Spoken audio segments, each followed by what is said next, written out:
Greetings, fellow humans. My name is Alistair Lord, and welcome to the Renaissance Yorkshireman interview. Today, I'm talking to a former colleague of mine, Dr. Simon Skempton. We used to work together at York University in the UK.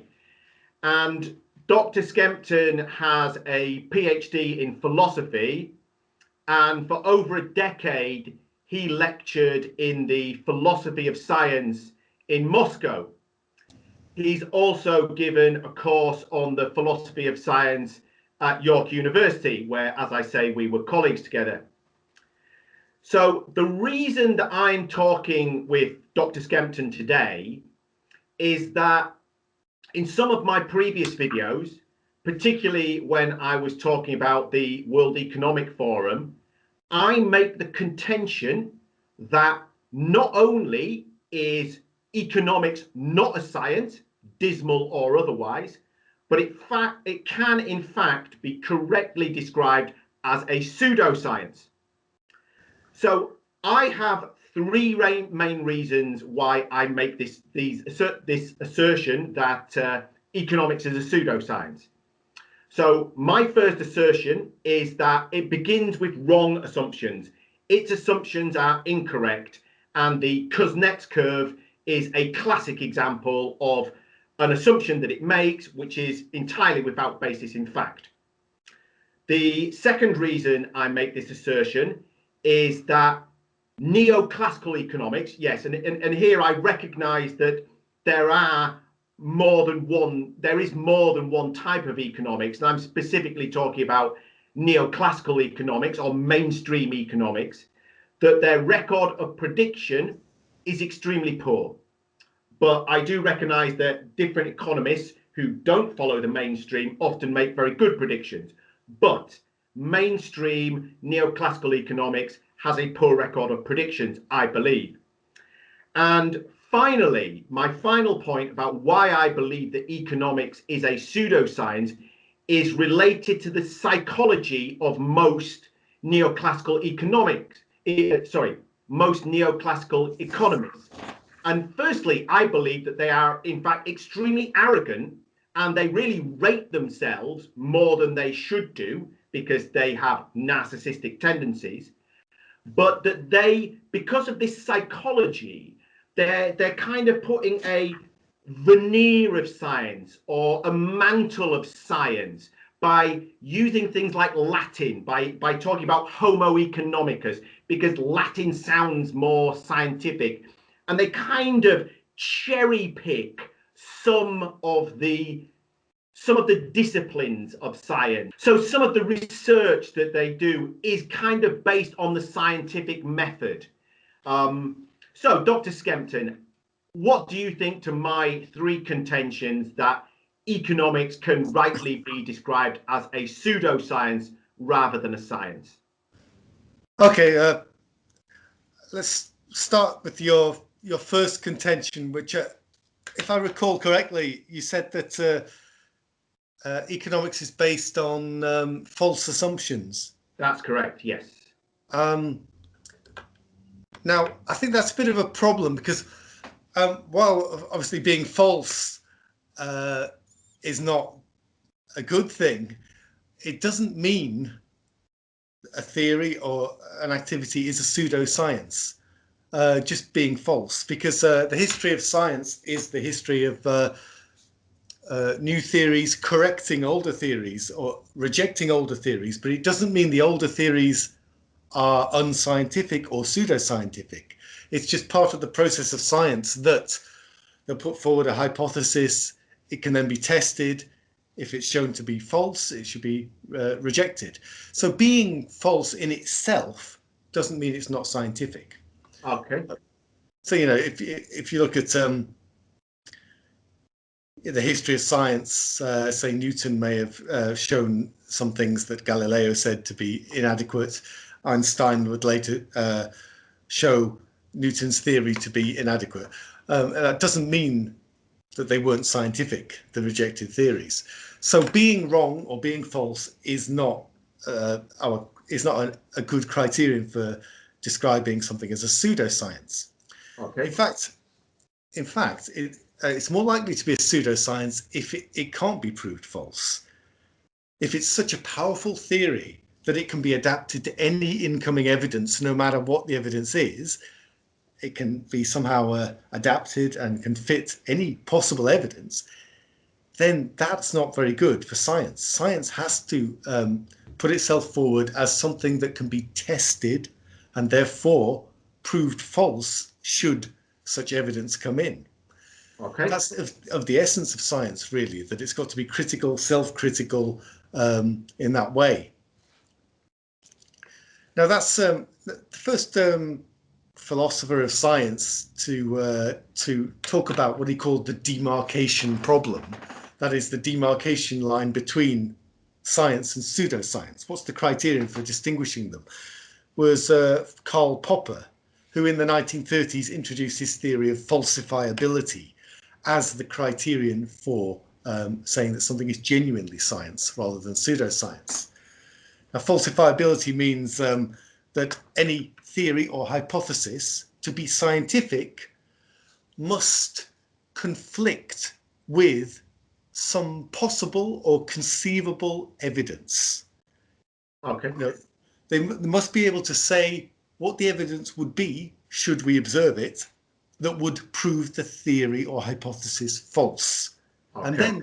And then ideally, they should be looking for that evidence. They should be looking to prove their theory false instead of just looking for confirmation of their theory. And for Popper, this is the essence of science, is that it is falsifiable, meaning it's possible to prove false should the relevant evidence come in. It shouldn't be a theory that can be adapted to any possible evidence. That's exactly what a pseudoscience is. So to get back to your question, to be scientific, according to Popper, a theory or hypothesis should be falsifiable. They should be able to imagine what evidence would prove it false, possible or conceivable evidence. So that, in answer to your first point, then that economics isn't a science because its assumptions or initial hypotheses or basic theories are false, that's not the issue. Okay, so if I modified my position slightly and were to say, okay, neoclassical economics starts with these wrong assumptions, but which it initially thought were reasonable, but now that we know that the Kuznets curve, for example, is a load of nonsense, and perhaps other things that neoclassical economics is built on are also nonsense. So if it doesn't move forward from there and completely reevaluate itself, then in that sense, it is not being scientific. Would that be a fair assessment?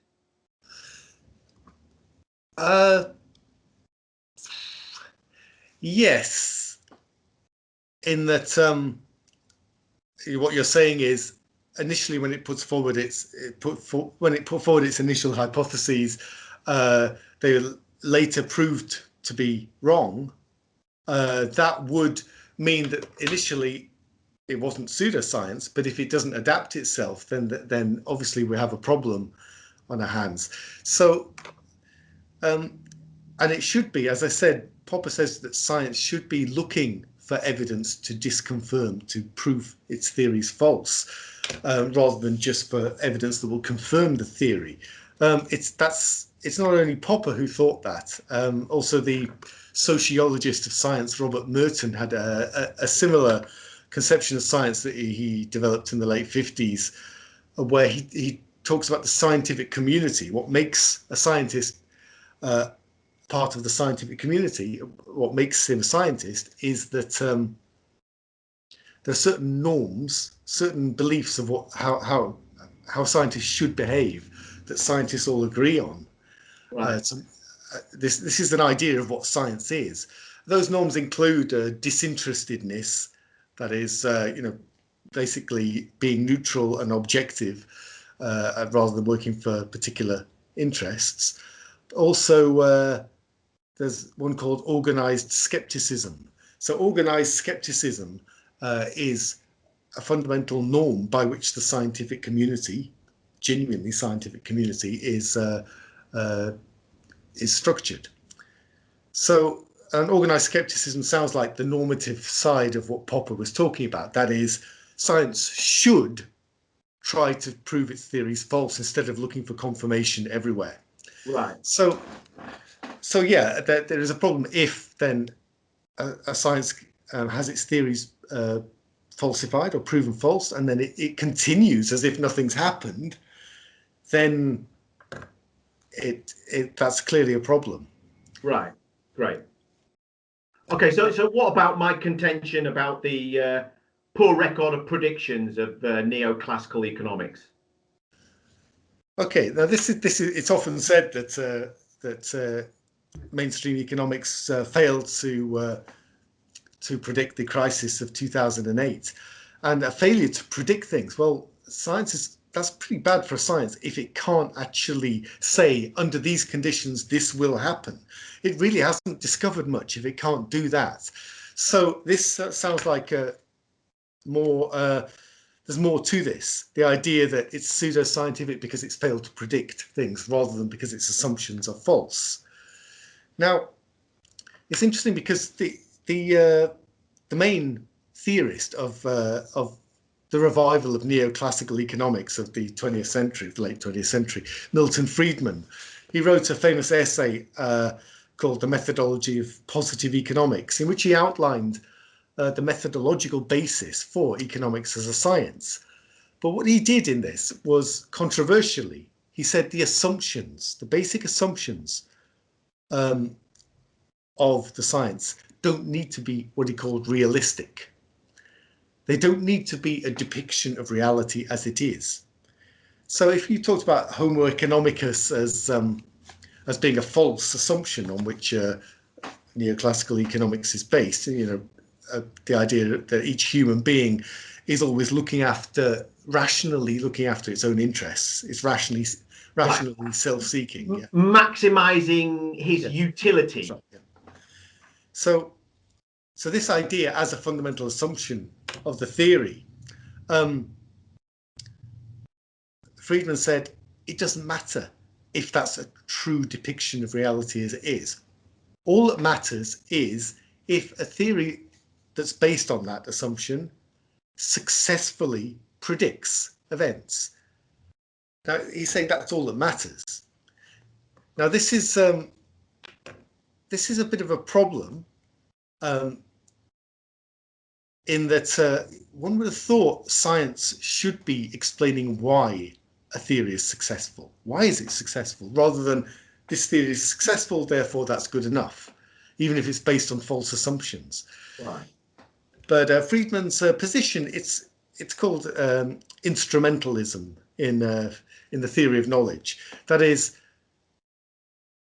you shouldn't strive or can't strive for what is a true depiction of reality. You should strive to find what is useful.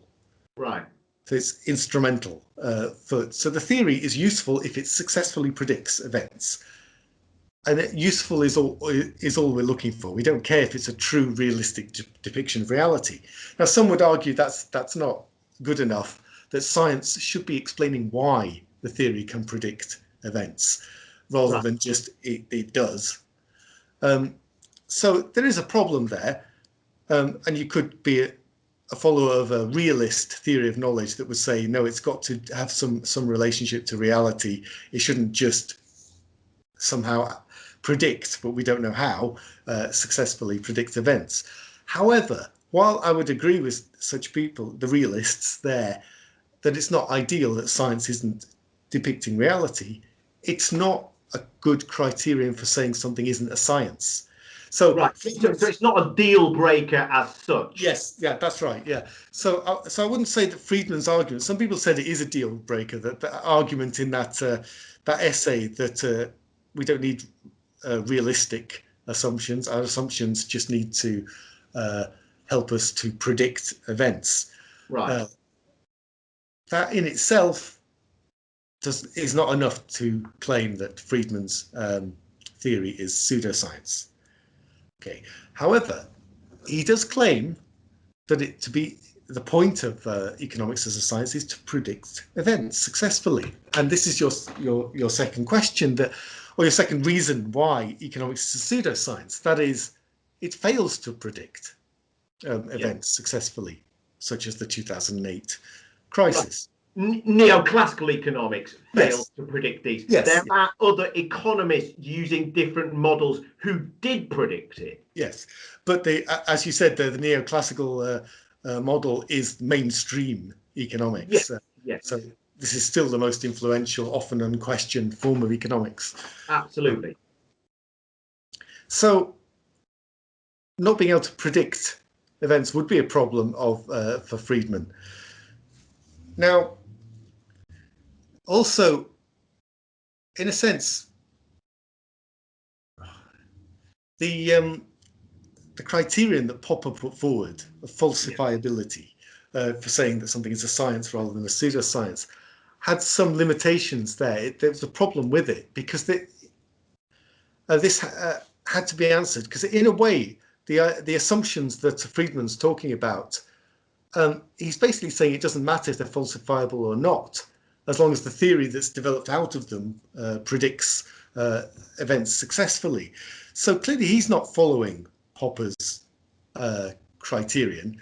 Right. And you could argue that the idea of utility of Homo economicus maximizing his expected utility, this could be argued to be unfalsifiable in the sense that utility can mean anything. Right. Some people interpret utility as acting in your own self-interest, and that you can imagine possible or conceivable evidence that would prove that false as a kind of generalization of human behavior. But so if we have a really broad definition of utility, then essentially it's not falsifiable, and therefore it would be a pseudoscience. Yes. But theoretically, if you have a much narrower idea of utility, say a purely financial one, then perhaps it might then be falsifiable and therefore not necessarily be a pseudoscience. Is that reasonable? That is, yes, that's right. I think that's right. So, but the point of Friedman's methodological essay was that the assumptions, like Homo economicus, don't have to be a true depiction of reality anyway.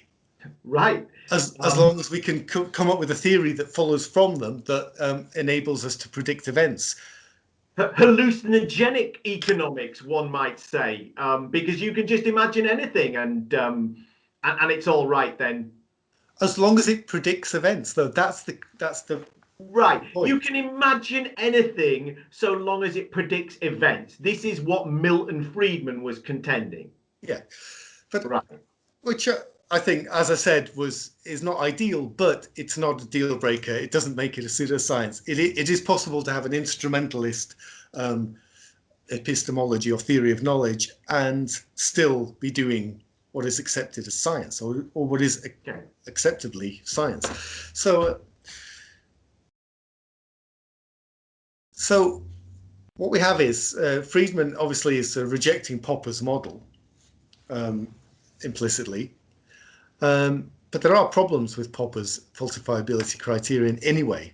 Right. And it does clearly need something else. And it does link to this ability to predict events, which is your second point. And it does relate to what Friedman's saying, that if it successfully predicts events, it's okay. Now, Popper had ignored that fact. Does a theory have to successfully predict events? He said, it's enough. Is it falsifiable to be a science? Now, there's a problem with that. There's two problems with that. In one sense, it's too strict about science, and in another sense, it's too lenient or generous. Right. It's too generous because you could have a completely crackpot theory where you can still imagine what possible or conceivable evidence would prove it false. So it would still be falsifiable, but not based on any. It's still not based on any evidence. It's just made up. As I said, a crackpot theory. It could still be falsifiable. Some people say astrology could be falsified theoretically. You could imagine the evidence that would prove it false, and yet I think a lot of people say it's not a science, whatever it is, despite possibly being falsifiable. It depends on how you frame its initial theory. Okay. So on that, in that sense, it's too generous. It includes too much. Okay. And in another sense, it's too strict. Right. It excludes too much of what we normally consider to be science. The most important philosopher of science, or most famous, not most important in my view, but most famous philosopher of science after Popper, Thomas Kuhn, in the early 60s published his book, The Structure of Scientific Revolutions, where he argued that most scientific activity does not try to prove its basic theories false. It's not trying to falsify itself. Right. That's like all science is working within what he calls a paradigm. It's a kind of basic theoretical framework. Right, a structure of some sort. Yes, yeah, kind of conceptual structure or framework that the scientists are working within. But normal science, that's 95% of scientific activity, doesn't try to question the fundamental basis of the paradigm. Okay. It just adapts the theories to as evidence comes in, and it's quite cumulative. It gets new knowledge and builds up on things, but doesn't try to question the fundamental assumptions of the paradigm. Right. But until something earth-shaking comes along, and then it has no option but to question its assumptions. That's right. So if there's too much evidence that isn't fitting the basic theory or the paradigm, then there comes to be a crisis in science. And this has to lead to a revolution in which a new paradigm or a new conceptual framework replaces the old one. But these revolutionary science, it's very rare. Most science is normal science within a paradigm, not forcing a paradigm shift. So now Kuhn wasn't really thinking about the distinction between science and pseudoscience there. So then the next important philosopher of science who did think about this distinction is the Hungarian Imre Lakatosh. Right. Now Lakatosh worked after leaving Hungary in 1956. He worked at the London School of Economics with Karl Popper, and was very influenced by Popper. But he saw that Popper's theory wasn't enough, and that he needed to add something to it to make it make sense. Now, in response, in some ways, to Kuhn's idea of normal science and his idea of a paradigm, scientists working within a paradigm, Lakatosh proposed a new model of scientific activity based on the idea of the research program. Right. Where Lakatosh argues that a research program is like a paradigm. There's some basic core assumptions that are not, the scientists don't try and falsify. They just accept these basic assumptions. Then around that core, there is a kind of protective belt or periphery of auxiliary hypotheses, which are tested and are open to being falsified and disconfirmed. Now, Lakatosh distinguishes two types of research program, and one of which is scientific genuinely, and the other of which is pseudoscience. And so this is his criteria. Okay. So what are those two criteria? Right. Okay. What he calls a progressive research program has to successfully predict events. That is, successfully predict surprising events we couldn't predict before. So it has to be make novel predictions. Okay. In other words, it has to in some way expand human knowledge. If it does that, it's a progressive research program and therefore a science. However, if it doesn't make novel predictions, then it becomes a regressive or degenerative research program. A degenerative research program basically just adapts its hypotheses and theories to the given facts that we already know.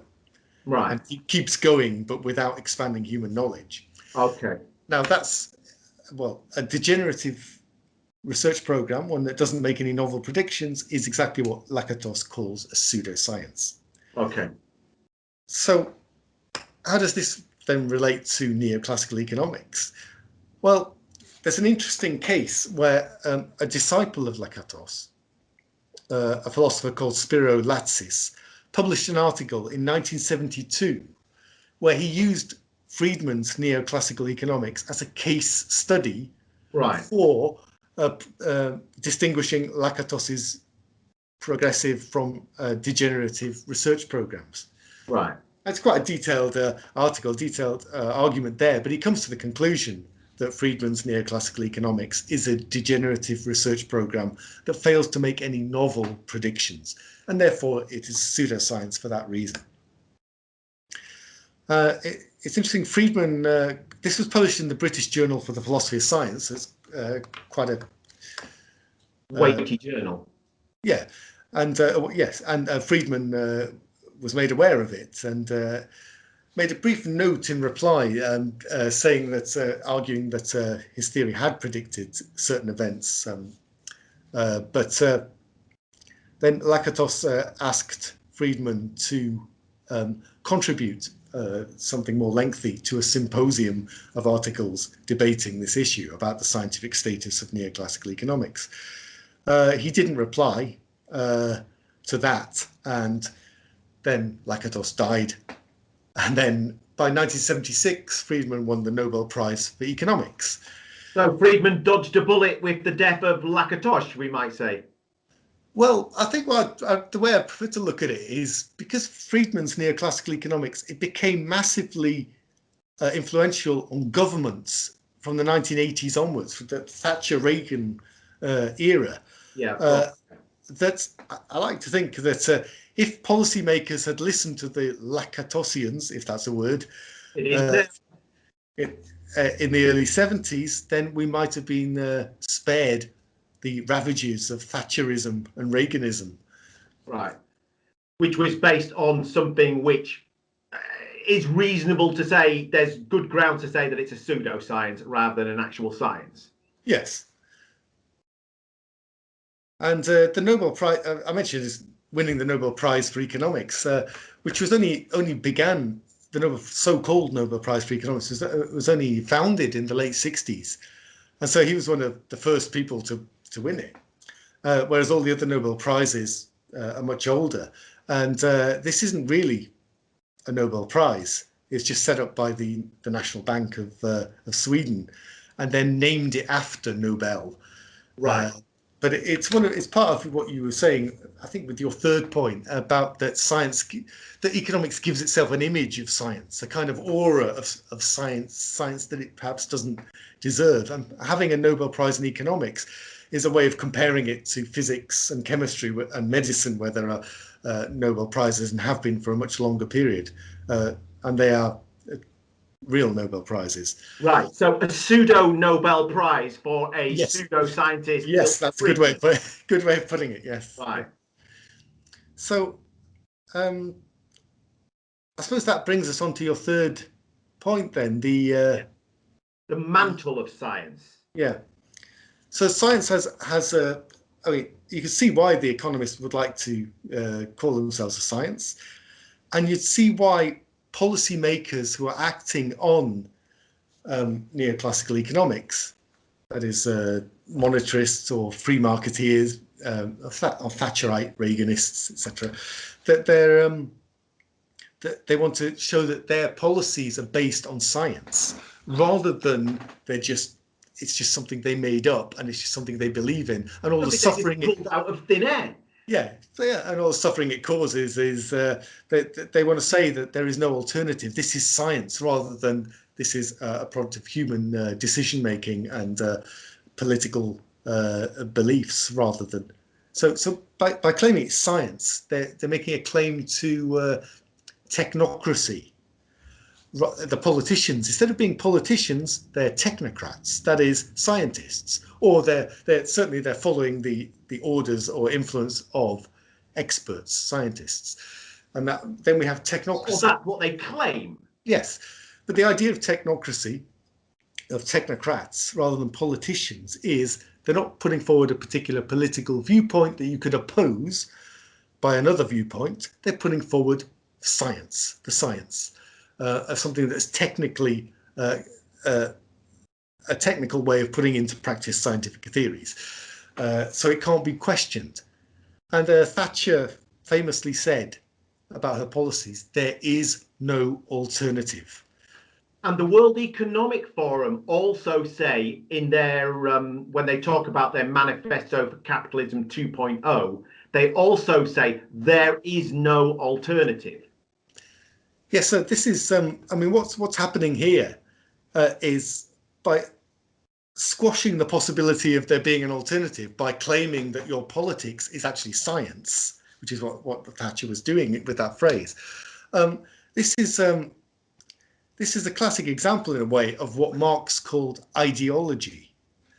Now, what ideology means for Marx is the system of ideas that that function socially to support the maintenance of the status quo, of the social system as it exists. Right. So they're ideas that people will believe in, but the point of them existing is to perpetuate the social system. So people believing in them functions to perpetuate the economic and social system that is here.